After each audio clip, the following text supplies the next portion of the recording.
अब बढ़ेंगे अगली अहम खबर की और कानपुर से अगली अहम खबर जहां जेएमडी वर्ल्ड स्कूल में साहित्यिक उत्सव का आयोजन किया गया है, जिसमें देश के विभिन्न स्थानों से आए लेखकों ने अपने अपने विचार व्यक्त किए हैं। और बच्चों के साथ हिंदी साहित्य के लेखक डॉक्टर नागेश पांडे ने बताया कि आज के इस आधुनिकीकरण के युग में बच्चों के अंदर किताबों के प्रति रुचि देख अभिभूत हो गया हूं।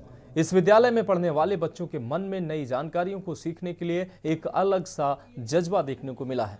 कार्यक्रम में शिरकत करने पहुंचे युवा लेखक यश तिवारी ने पत्रकारों से बातचीत करते हुए बताया कि जिस प्रकार आज के युग में ज्यादातर बच्चों के हाथों में मोबाइल फोन देखने को मिलता है, जिससे उन्हें जो जरूरी ज्ञान है और जो जरूरी नहीं है उसे भी बच्चे देखते हैं और सीखते रहते हैं। ऐसे में जेएमडी वर्ल्ड स्कूल में पढ़ने वाले बच्चों के अंदर पढ़ाई के लिए एक अलग ही ललक देखने को मिली है। जब स्कूल परिसर में सभी लेखक उपस्थित हुए तब बच्चों ने गायत्री मंत्र को पढ़ते हुए कार्यक्रम का शुभारंभ किया, जो अविश्वसनीय था। बच्चों के अंदर भारतीय संस्कृति और संस्कारों को बढ़ावा देने का काम इस विद्यालय में किया जा रहा है। जेएमडी वर्ल्ड स्कूल की प्रधानाचार्य मल्लिका अरोड़ा ने पत्रकार वार्ता के दौरान आज के दिन हुए कार्यक्रम के बारे में विस्तृत जानकारी देते हुए कल होने वाले कार्यक्रम के बारे में बताया कि देश के विभिन्न राज्यों और जिलों से आए हुए लेखक, कवि एवं विचारकों के द्वारा बच्चों को भविष्य के बारे में मार्गदर्शन किया जाएगा। उसके उपरांत एक पैनल डिस्कशन भी आयोजित किया जाएगा, जिसमें सभी लेखक, कवि अपने अपने विचारों को व्यक्त करेंगे, जिसमें स्कूल में पढ़ने वाले छात्र छात्राओं के साथ बच्चों के अभिभावक भी मौजूद रहेंगे।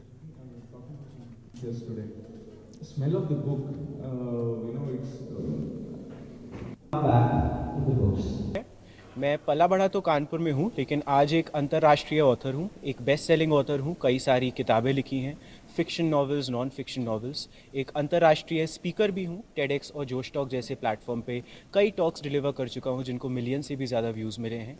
एक मेंटल हेल्थ अवेयरनेस एडवोकेट हूँ, आज के युवाओं को जो मानसिक शक्ति है उसके बारे में गाइड और मेंटोर करता हूँ। और साथ ही में एक अंतर्राष्ट्रीय रिकॉर्ड होल्डर भी हूँ। पैंडेमिक के विषय पे दुनिया में जो पहली फिक्शन नॉवल लिखी गई थी वो मेरी कलम से लिखी गई थी, और उस नॉवल को मैंने कानपुर में रहते हुए ही लिखा था, जिस शहर में आज हमारे इस जेएमडी वर्ल्ड स्कूल में एक वर्ल्ड लेवल का लिटरेचर फेस्टिवल का आयोजन किया गया है।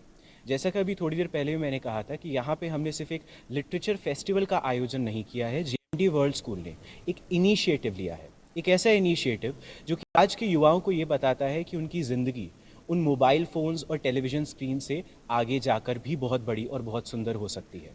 आज जहाँ पे हमको ये देखने को मिलता है कि ज़्यादातर युवा इवन अपनी राइटिंग और क्रिएटिविटी इंटरनेट और टेक्नोलॉजी के माध्यम से करते हैं, यहाँ पे हम जैसे ऑथर्स को दिखाए गए युवाओं के द्वारा लिखी गई वो किताबें जो कि उन्होंने अपने हाथ से लिखी थी, कवर जो कि उन्होंने डिज़ाइन किए थे न्यूज़पेपर की कटिंग की मदद से।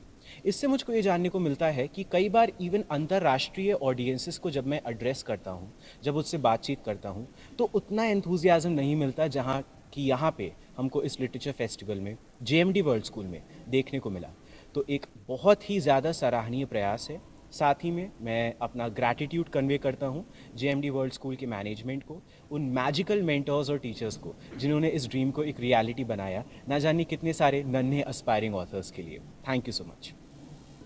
इंस्पायर हमारा 2 दिन का आयोजन है, जो कि एक लिटरेरी फेस्ट है, जिसमें हमने renowned authors from across the country बुलाया है।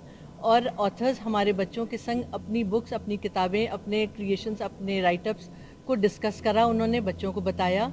और उसका उद्देश्य ये है कि बच्चे किताब तो देखते हैं, पर किताब के बनने में और बनाने में कितनी मेहनत है और किसकी कैसी मेहनत है, या किस दिशा में सोच बनी ऑथर की और उन्होंने कैसे लिखा, इस चीज़ से अवगत कराने के लिए हमारे ऑथर्स बच्चों से मिले और उन्होंने अपना एक्सपीरियंस शेयर किया कि उनकी ये कहानी कहाँ से शुरू हुई। और वो एक इंस्पिरेशन है हमारे लिए, प्रेरणा स्रोत है हमारे बच्चों के लिए कि वो सीखेंगे कि किताबें कैसे लिखी जाती हैं, कैसे बनती हैं।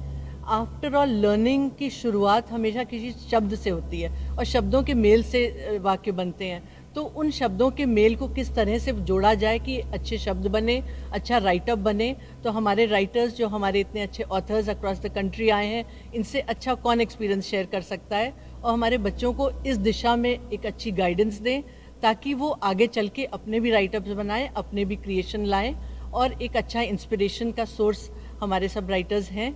और ये 2 दिन का फेस्टिवल है, जिसमें आज बच्चों के संग क्लासरूम सेशंस हुए, सबने बच्चों के संग सेशंस लिए और अपने अपने टॉपिक्स पे डिस्कस किया, अपनी किताबों के बारे में, कैसे उन्होंने किताब बनाई, किस तरह से उन्होंने उसको सोचा और उसको पुट डाउन किया। और कल हमारे सेशंस कंटिन्यू होंगे, साथ में पैनल डिस्कशन भी है जिसमें वो ज्वलंत टॉपिक्स पर डिस्कशन करेंगे। तो ये 2 दिन का फेस्टिवल हमें उम्मीद है कि बहुत ही अच्छा जाएगा और बच्चों के लिए बहुत ही लर्निंग प्लेटफॉर्म होगा और हमारे ऑडियंस और पेरेंट्स भी हमारे साथ होंगे कल के इस फेस्टिवल में हमारे सब ऑथर्स के बीच में। Thank you. बाल साहित्य लेखन से 1986 से जुड़ा हुआ हूँ। लगभग 50 पुस्तकें मैंने लिखी हैं। इस स्थान पर आकर एक अलग ही सुख, अलग ही आनंद और अलग ही रोमांच का अनुभव मैं कर रहा हूँ, क्योंकि बाल साहित्य बहुत आवश्यक साहित्य है। बच्चों को साहित्य के माध्यम से न केवल शिक्षा मिलती है बल्कि संस्कार भी मिलते हैं। और वो कार्य इस विद्यालय में आकर मैंने देखा कि किस तरीके से बच्चों की रचनात्मक अभिव्यक्ति के विस्तार के लिए यहाँ पर प्रयास किया जा रहा है, उपक्रम किया जा रहा है। ये बहुत ही सराहनीय है। छोटे छोटे बच्चे और इतना चिंतन, क्योंकि शिक्षण में स्मृति स्तर, बोध स्तर और चिंतन स्तर बड़े ही अपरिहार्य होते हैं। आज की शिक्षा कहीं न कहीं एकांगी भी है, लेकिन वहाँ स्मृति पर जोर है। बच्चे केवल याद कर लेते हैं या उनको याद कराने पर बल दिया जाता है, जबकि वास्तव में बोध होना और चिंतन की दिशा में प्रवृत्त होना ये बहुत बड़ा कार्य है। और ये कार्य मैंने इस संस्था में आकर देखा कि बच्चे किस तरीके से कहानियाँ रच रहे हैं, कविताएँ रच रहे हैं, बात करना जान रहे हैं, प्रश्न पूछना उनको आ रहा है, उत्साह है, आत्मविश्वास है उनके अंदर। तो मैं ये कह सकता हूँ जो एक परिभाषा होती है मनुष्य की, संपूर्ण परिभाषा, कि उसके विभिन्न पक्षों का विकास होना चाहिए। नैतिक, चारित्रिक, संवेगात्मक, आध्यात्मिक, वैज्ञानिक, सारे विकास, वो सारे विकास बच्चे में परिलक्षित हो रहे हैं। एक संपूर्ण मनुष्य को बनाने और तैयार करने की दिशा में ये संस्था कार्य कर रही है। मैं उसके लिए बहुत बहुत बधाई देता हूँ, साधुवाद देता हूँ और सराहना करता हूँ कि इस संस्था के जो आयोजन हैं, जो उनकी दृष्टि है, जो उनकी दूरगामी सोच है, उसका अनुकरण अधिकांश स्थानों पर होना चाहिए, बल्कि